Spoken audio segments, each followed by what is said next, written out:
It's time for the Access of Easy podcast, the weekly technology digest that keeps you ahead of the curve.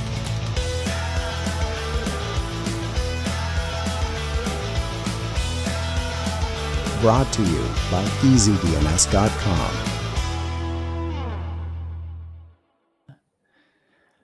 Welcome back, everybody, to the Access of Easy podcast, the sidekick to the weekly newsletter. This is number 301. Len, lots going on this week in data breach and overreach, and some pretty funny stories about AOC as well. Just, the content farm that is the Ocasio-Cortez campaign and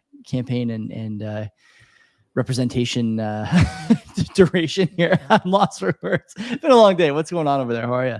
It's been equally as long over here. It's all right. I mean, it's cold. I don't know. I keep saying this all the time. It's cold, and it's abnormal for this time of year at this place in Southern Ontario. I'm just shocked. I go outside, shorts and a t-shirt. I'm shivering. I have to wear a sweater. But other than that, I'm okay. How about you, brother? I'm good, man. I had sweatpants and hoodie on today as well, so you're not alone. Now, Len, we got all the usual good stuff here as far as Access of Easy, but we should mention that Access of Easy now on Nostr, of course. And if you need a NIP05 identifier, I'm going to read this here as best I can.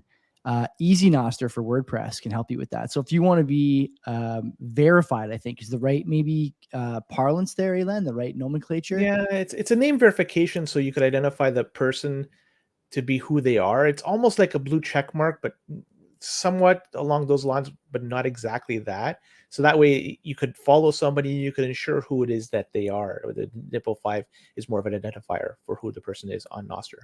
Love it. Okay, that's good. So we'll direct you to Mark and team for that.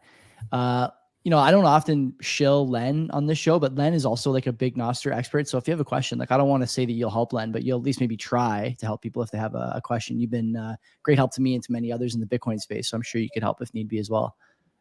Yeah, bring it on. I'll be happy to answer any questions. It's a decentralized platform. In fact, I'm going to be mentioning Nostr a few times today, and I'm going to give them some kudos for what they're doing in comparison to other platforms. But yeah, if anybody has any questions, feel free to reach out. I'll be happy to answer them. Outstanding, sir. So let's get to it. The last week's quote of the week: if you need a machine and don't buy it, then you will ultimately find that you have paid for it and don't have it. That was by Henry Ford. That's great. Again, some of these quotes I feel like I've heard in civilization games. Like I said, every time you get a new tech in a Civ game, they throw you a quote from the ancients there. And Henry Ford, not quite an ancient historian or ancient personality, but yeah, that's a really good quote. I think that really rings true. This week's quote, Marilyn got that. So she gets her next round of hosting, I think 50% off or on the house, one or the other, I believe. Oh yeah, hosting renewal on EasyDNS, which is fantastic. Yeah, for 1 month. Yeah, wicked. And this week's quote, this is another good one. The most important revolutions don't come from marching in the streets. The most important revolutions happen in each person's heart. That's a good quote. That's by, you tell me, listener, reader. You can search up the answer. You have to make sure you get this on your own. No Googling, no nonsense, and post it in the comment section. And then, as I just mentioned, your next domain hosting renewal on EasyDNS. Another good quote. That's not a Bolshevik saying. Yeah, I doubt it. You know, it's a good quote that I've been thinking about how I'm going to open the Canadian Bitcoin conference, and I've been looking at some of these quotes. And I was just going to tell you what I really like as a quote, but now I'm going to save it. No, save it. Yeah, I don't want to. Yeah, no. Surprise everybody, and don't release it. Don't even tell me behind the scenes. I want to know. I want to be surprised just like everybody else. Sure. Let's get into it. What do we got? We got, I think, 5 stories today. Some of them more serious than others, but all of them worth listening to. Let's dive in. Well, Telegram. They're thumbing their nose at the Malaysian Communications and Digital Ministry, and they're doing so by not honoring a request to take down some political content that's been found on their platform. And Telegram has stated that they do monitor their communication platforms for the sale of illegal garbage like drugs and other things that may go against their terms of service. And this is as far as they want to go with respect to monitoring and putting a kibosh to selling of that illegal garbage over there. Telegram stated that they do not want to go down the slippery road of censoring political content at the request of any government out there. And apparently they have been receiving these requests from the Malaysian government for some time, as as early as January of this year. So that's several months that they've been receiving this and not honoring it. And in this case, it's good to see Telegram stand their ground. But with respect to Telegram, I'm just going to go into the weeds here. I truly wouldn't trust that platform. The messages are saved centrally. If you ever close or delete an account close or delete the app on your phone and reopen it on a different phone, you'll notice that all your messages are still there. So they're stored centrally. It's all tied to something, i.e. your phone number. I just want to say that because that they have been monitoring our communications to see if we are selling drugs or anything along those lines to make sure that we are abiding by the terms of services, they're searching everything. So I wouldn't truly trust Telegram if you're sending any sort of communication. You want it to be secretive in nature, or just at least want it to not subject to be any sort of searches. I would suggest something like Signal might be a better alternative out there. I'm maybe more partial to that, but there's also even some Nostr type developments out there that you could actually send chat messages through the Nostr network. And I don't remember any off the top of my head, but some people are building some of these messaging platforms built upon Nostr, which is a decentralized platform, which is essentially peer-to-peer, where you're relying on relays to help send the messages, or at least learn where it's going to be sent to. So I would suggest Telegram doing a good thing here, but as a caveat, don't rely on them too much, because there is something that they can do to rug pull everybody, and I'm not totally sold on them. Maybe it's just me, but I'm just not sold on Telegram in totality. You took the words right out of my mouth, so I don't have a ton to add here. I will make another suggestion. If you don't have Nostr, there is a very clean iOS app called Session, where every time you create a chat, it gives you a session ID. It uses what they're calling, anonymous routing and end-to-end encryption to make sure that nothing is centrally stored. And best of all, it's free. So there's lots of options out there. I'm curious, you're Mr. Open Source, Nostr, obviously a FOSS product. Is there another sort of like strictly messaging platform that you know of that's open source? Because Signal is not, right? Signal and Telegram are not. I wonder if there's something out there that's available. Like, is Jitsi? Jitsi, I know, is a platform that does video calls and may also do messaging, group messaging, and things like that. Maybe not with as clean, a set of functions, a suite of offerings, but can you use that? Is there a FOSS alternative? What do you think? There are, there's going to be a ton of them, but what type of platform are they relying on? Is there going to be a centralized service? Just because it's free and open source doesn't mean it's going to be respecting your privacy. I would recommend anything built on a Nostr platform, Nostr network. That's the best alternative. Keet, that's the one that really comes to mind. I think it's KEET. I could be wrong, but that I tried out in the past, and it's built on the Nostr network, and that is open source, totally decentralized, and that is probably one of the more better alternatives out there. Not well adopted, and it's still in its infancy, so it's still going to be a lot of things that need to be discovered with that, but something with that. So I can't say of anything that I know off the top of my head. Signal is just the be all and end all for now, but I suspect is Keet? I'm looking at the Keet website. Is this comes as a suggested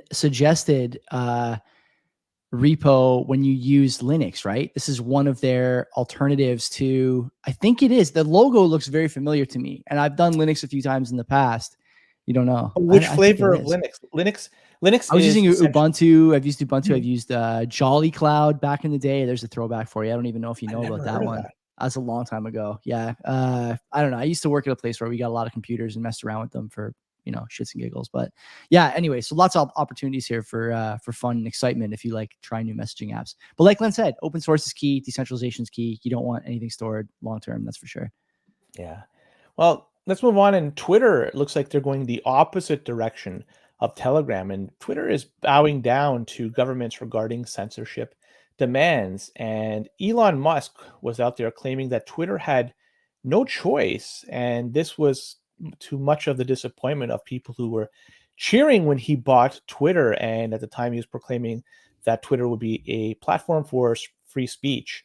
And well, it certainly is much more free speech out there compared to the previous regime. But like Telegram, Twitter is also a centralized platform. And this could be subjected to the control like a marionette anytime that somebody wants to do that. And especially, any government out there, they could, as long as you want to play by the rules in which you're operating in their jurisdiction, well, they could subject their rules above them. So, and it's likewise, Twitter, in this case, they're trying to follow the rules set out by governments such as Turkey and India, and probably a few others. And they did this, they followed the rules by India, and they did it because they could have been potentially banned. And I say this because look at TikTok. Mm. TikTok has been banned in India. It's a very widely used platform, service, but whatever, by so many people. Everybody's aware of it. But India has stuck firm and they banned that from their country. Now, how people might be getting around that through VPNs, I do not know. So it goes to show you that they're willing to play hardball with just about any service out there. So Twitter, unfortunately, they had to bow down to this. And Twitter said they received more than 47,000 removal requests between July and December of 2021. And of those, they complied with 51% of them. So the majority, slightly a majority, but still a majority. And I'm just going to go back to Nostr. If you're looking for a platform which is going to be free of all this garbage, Nostr seems to be it. It's a little rough around the edges, but it certainly does not have all this garbage like censorship and all this. You can speak whatever you want on there, but you will then be subjected to ridicule, of course. So it's just, it is a free for all, but still people will pass judgment. So it's a great place. I like going on there. What are your thoughts, Joey? You're right about Nostr for sure. Censorship free, and yeah, the only judge, jury, and executioner you have to worry about are your peers on there, and there's plenty of those for sure. Everyone's willing to drop the guillotine on you for your first dumb comment. The Twitter censorship thing has become complex in recent years because there's countries like, we'll call them the developing world, let's say, that are a little less willing to air their thinking when it comes to what they're asking to be taken down.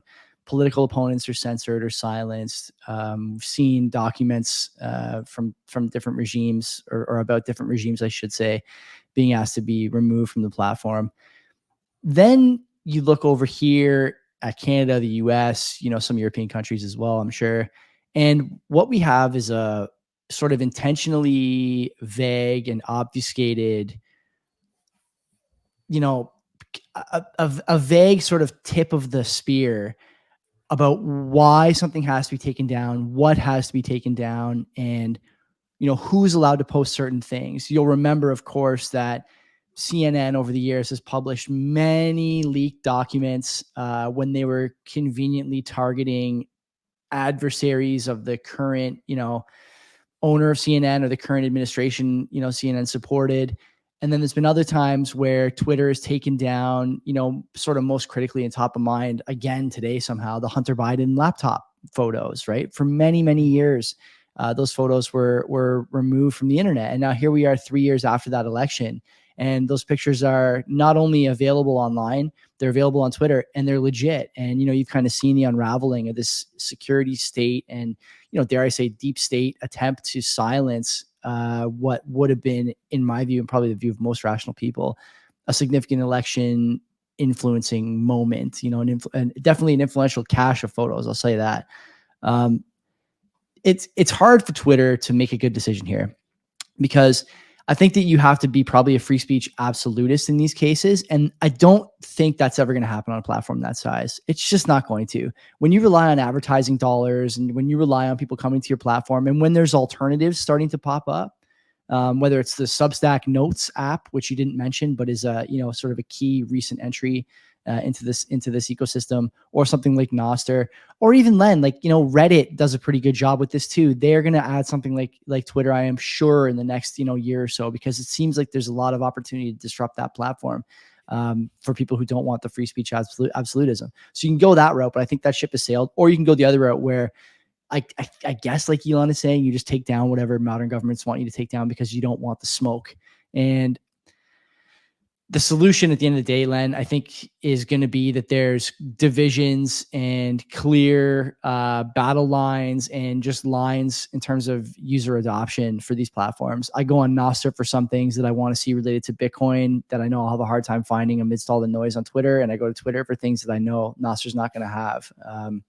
You're probably the same, right? I know we do the other show, and there's, you know, a research element like we've talked about before to going on Twitter and reading things basically all week, right? You take in so much information just through osmosis going on that platform that you otherwise wouldn't get, and there's no replacement for that at the moment. Will there be in the future? I don't know. But anyway, so this whole thing about censorship and takedowns, not an enviable task that Musk has here, trying to decide between one option and the other. So if you had to guess, what would you say? Would you say they go, you know, like he was paraded and bandied about before the takeover? Will they go full free speech absolutism at some point, or try to, or will they slide back down the other way, the same way that Twitter's previous regime was going? I think it's going to be up to the whim of the governments that he wants to operate in their jurisdiction. Depending on which way they want to blow, he's going to have to comply or else be subjected to a ban. And if I'm going to guess which way they're going to be wanting to go, probably more censorship they're going to be asking upon him and his platform. But just my guess. I could be wrong. Yeah. What are your thoughts? Same thing? I think you're probably right. Yeah. Yeah. How much appetite does that guy have? Like, if I mean, he's already chosen a new CEO who we know has maybe some, you know, predisposition to censorship regime. I don't want to speculate. I want to see what her track record looks like after 6 months with Twitter underneath her. But, you know, I'm sure we'll talk about this again. Access of Easy lends itself to a story like this. And I am 100% sure that there will be another story like this in the near future.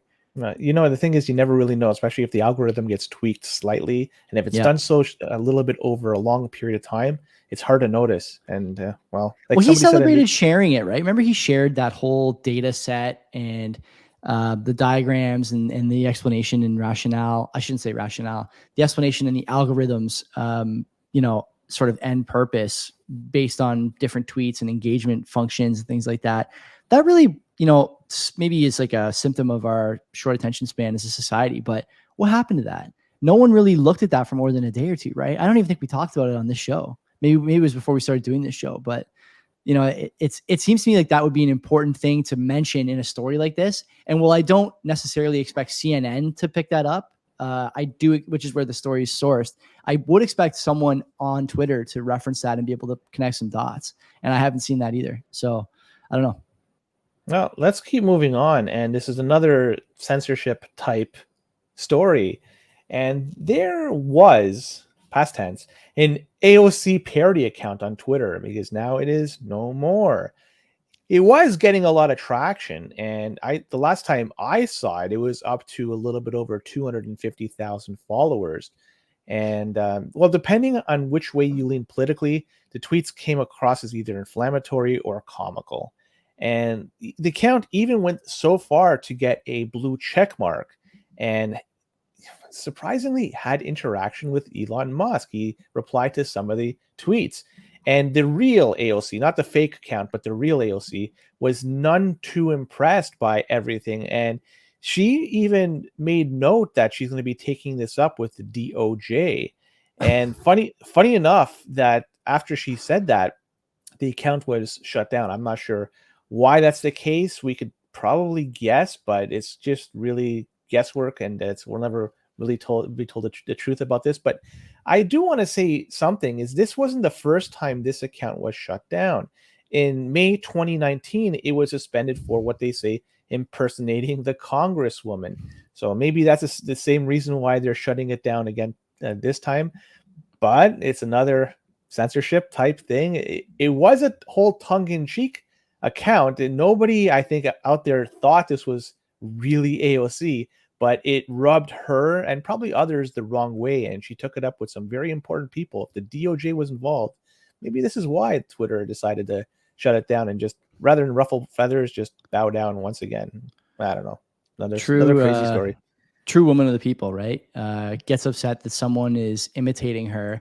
You know, what you should be concerned about if you're AOC is that the parody is, you know, to your low IQ supporters, indistinguishable from the real thing.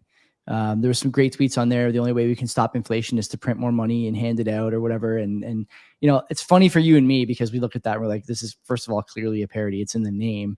And second of all, yeah, it is pretty close to what she would say. She may try and, you know, finesse it and put a veil over top of it. But generally, these are the same things that these two accounts are talking about. In my view, AOC should have embraced that and, you know, the same way that other people have embraced parodies themselves over the years. It's worth mentioning, Len, even YouTube, for all the things it's taken down over the last 5 or 6 years, including political speech from conservative candidates and conservative pundits, including stuff from developing nations who wanted certain things taken down, and including even things like repair schematics, during the right to repair wars, which are ongoing in most of the modern world. Even YouTube has an allowance for parody.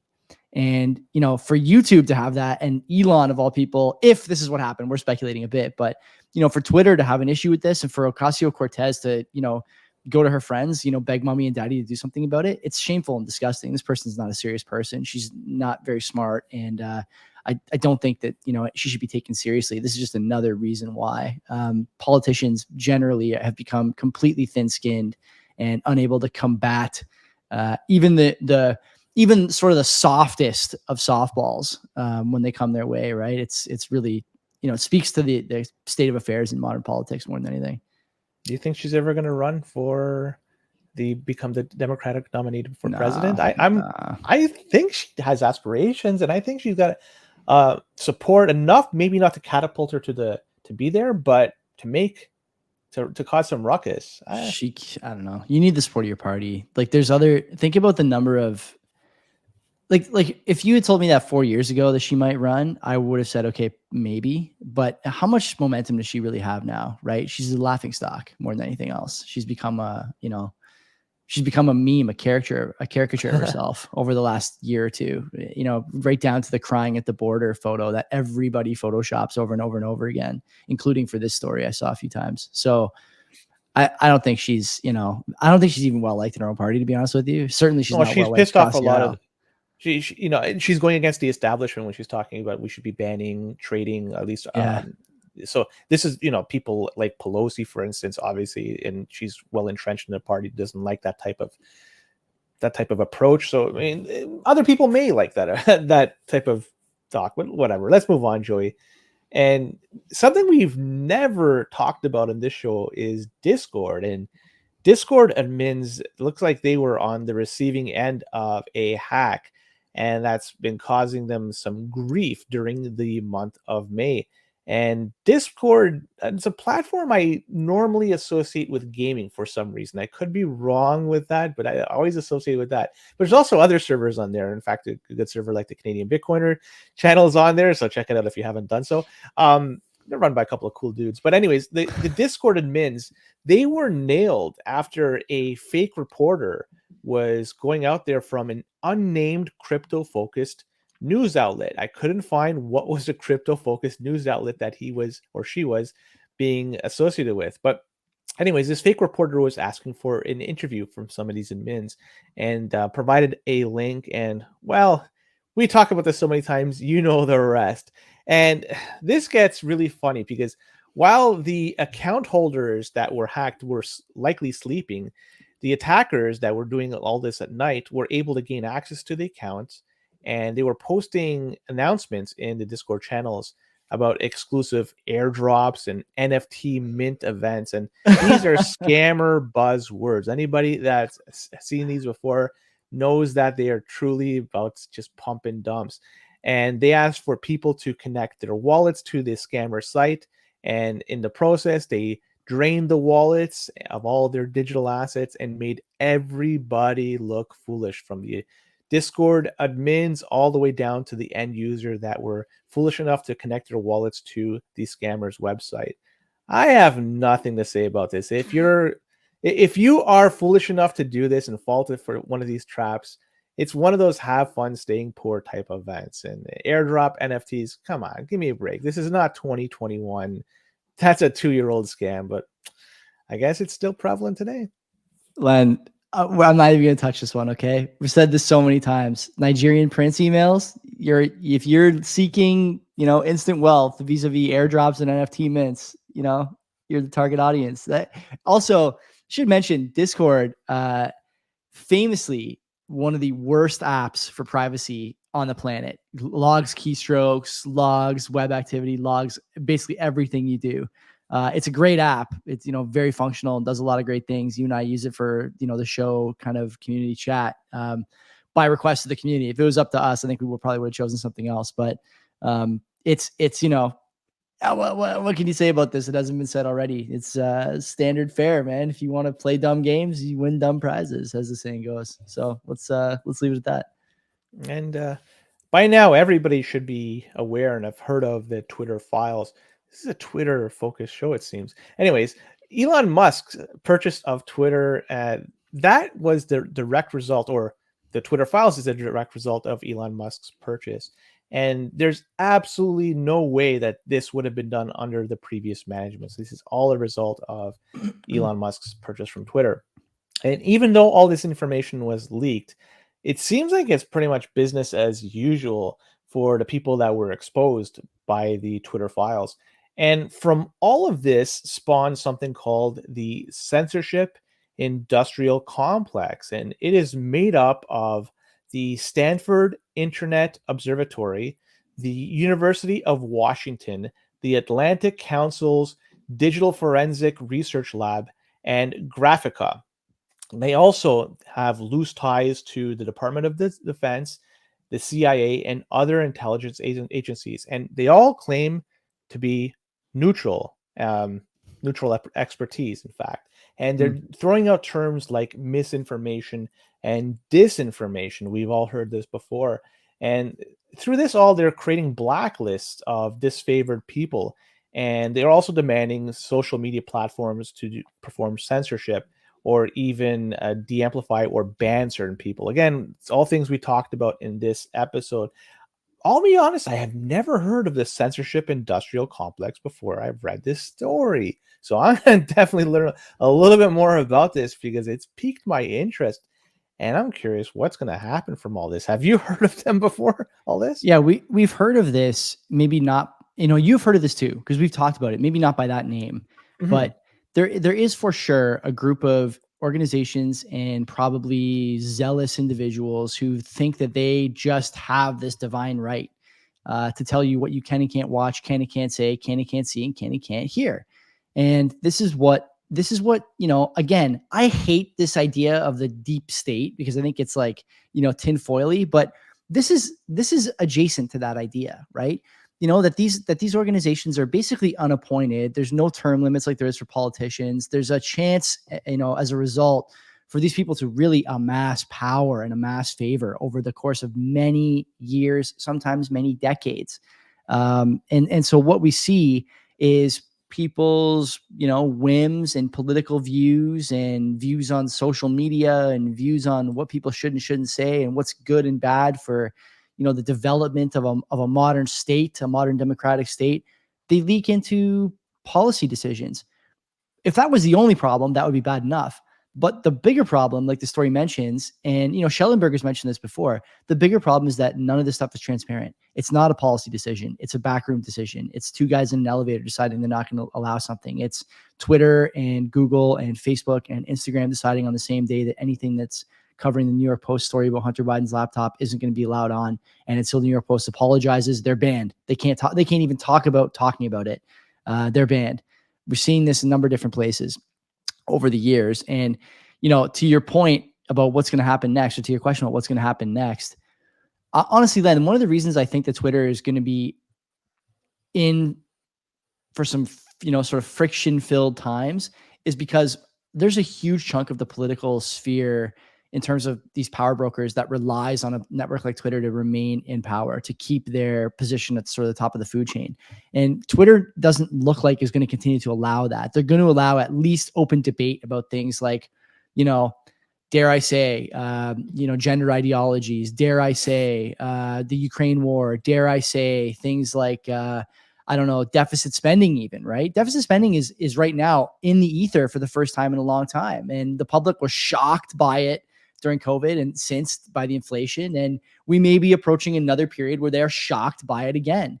And at some point, deficit spending may even be a contentious issue to discuss. There's a mention here of Bill C-18 as well, here in Canada, or C-11, I should say.